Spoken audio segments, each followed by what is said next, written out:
remains of what we believed was a Caucasian female found up there.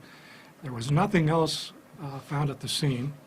BCI and I assisted us at the scene, and there were only skeletal remains. There were no clothes, there was no purse, identification of any sort, and we collected the remains and any evidence that may have been attached to that. There were, we have DNA evidence, and we have tooth remains, and we have been following. We entered it into the FBI computer, also some other bulletins around the country, and we have followed up on leads over the last 9 years, and until last week we had gotten nowhere. Last week, Shawn Grate told the Ashland Police Department that he had killed a female in Marion County. He had lived in a residential area called Grandview Estates, which is probably just less than a mile from where the remains were found. Our investigators went up and they talked with him. He was at the Ashland Police Department. At that time, he said that a young woman, a white female, about 26 years of age, was selling magazines or some type of literature in Marion County, and that he had sold some of these magazines to his mother and did not deliver them. His mother was upset because she did not get the magazines. So a few months later, Grate saw this same young woman. He got her into his car by telling her he wanted to buy some magazines. He took her to a residence south of the city of Marion, where he took her into the house. He stabbed her, and then he hid her in the basement for 2 days. And then he took the body out to Victory Road, where he dumped the body.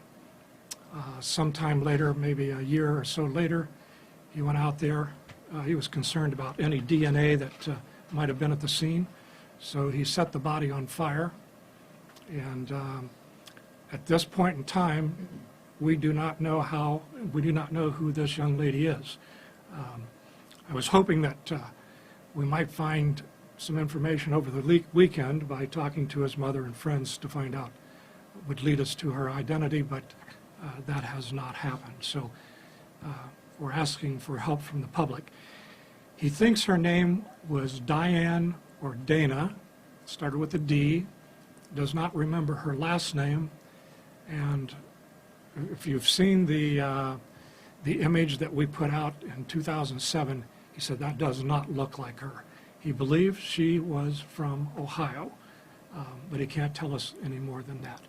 The information that he's given us we think is credible. It matches up with the things that we saw at the scene, and we think he was involved in this. We're asking the public's help if they can help us identify this young lady. I'll be glad to answer any questions that you might have. Your investigators spoke with him? Spoke directly to him, yes. What is his demeanor? His demeanor was, actually, he was very polite, very nice, went up, shook hands with the investigator, told her that, you know, he wanted to get this off his chest and get this over with, and just sat down and then started providing details. However, you got to remember that while we found her in 2007, he may have killed her as early as 2003, 4, or 5. So that's 10 years ago, and he can't remember all of the details due to the length of time. He doesn't remember what year he killed somebody? No. This was he's telling us that this was the first woman that he killed. Is it realistic to think that there are no other victims between 2003 and... No, in fact, I've talked with my investigators that it's hard for me to believe that, you know, let's just say it was 2004 to pick a date, that he killed this young woman, and now we find, 4 more bodies over in the Ashland-Richland County area, and this would be number 5. It's hard to believe that there aren't others out there. I have to. If you were looking for finding the victim in your county about almost 10 over 10 years, when you heard that he said, I killed somebody in your county, What immediately went to your mind? My mind immediately went to the one body that we have missing, or the one person that we have found, not missing. She is not from Marion County.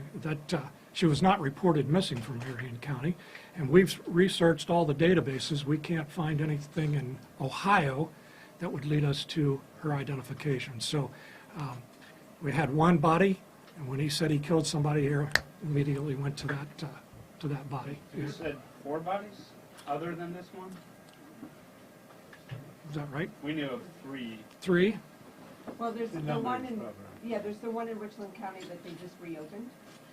That case that they just. So he killed 2 and kidnapped 1. Right. I have the one in Marion, which has killed 3, kidnapped 1, and now they just opened another case. And Sheriff, Sheriff, you said the public would know a lot of information because you had put information out. What did he know that the public wouldn't know that gives you? well, he went back and he burnt the body, which scorched the leaves in the trees. It looked like they had been burnt. So that was something that he knew. The mere fact that this isn't the first body that we've found.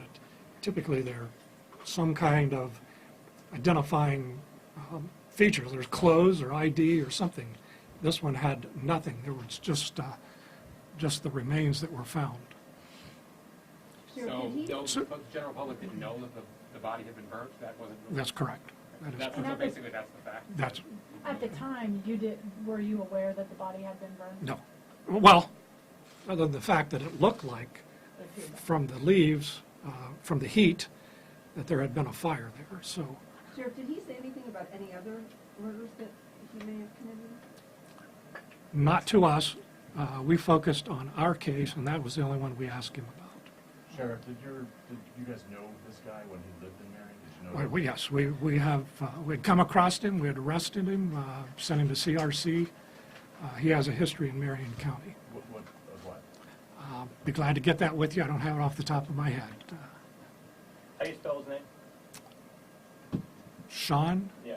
Grate, Grate. S-H-A-W-N? I think it's SHAWN, Grate. Okay, I just want to make sure. Sheriff, with your experience, how do you compare this with the other crime? The problem that you start off with this crime is we don't have an identification of the body. So there is no starting point. I don't know if she came from Mexico or California or the neighboring county. I don't. So it's very difficult to solve a case when you don't have a place to start. So we started off with a problem, day one. Sheriff, you indicated that it's your belief that there could be more victims out there. Was there anything that he said to indicate that, or did he say, "I'm done"? Did he say? "These He are the did not, 5"? he did not indicate in any way that there were any other bodies out there to us. And again, we focused strictly on our case and trying to get the details of when and so forth. So I'm surmising, it's strictly a guess on my part. When you start at 2003-4 and you kill somebody and then you're still doing it in 2016, I'm just saying, my experience, there's got to be something in between there that I would be looking for some more dead bodies. And his mother did not